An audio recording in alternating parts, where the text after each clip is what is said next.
समाज अजूनही मागासलेला आहे। तुम्ही त्या खात्याचे मंत्री नाहीत, मात्र तुमच्या ओबीसी कल्याण मंत्रालयातल्या अशा कुठे योजना आहेत का की त्यांचं मागासलेपण दूर होईल?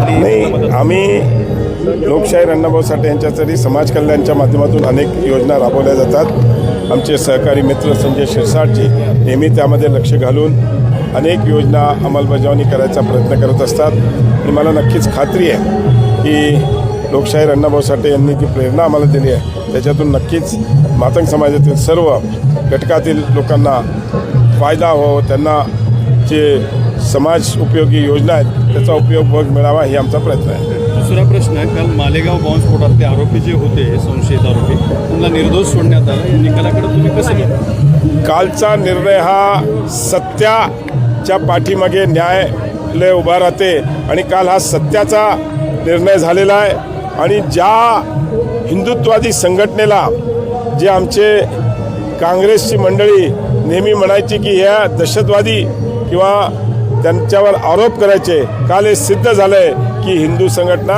या अशा कधीही काम करणार नाही। आणि ज्या भगव्याच्या नावाने ते आरोप करत होते, मी काल पण स्टेटमेंट दिली, भगवा हा मंदिरावर लावणारा ध्वज आहे आणि भगव्याला जर हे आतंकवादी म्हणत असतील तर अतिशय दुर्दैवी गोष्ट आहे। या हिंदुस्थानात राहून जर हिंदू जनतेला हे आतंकवादी म्हणत असतील तर हा अतिशय दुर्दैवी आहे।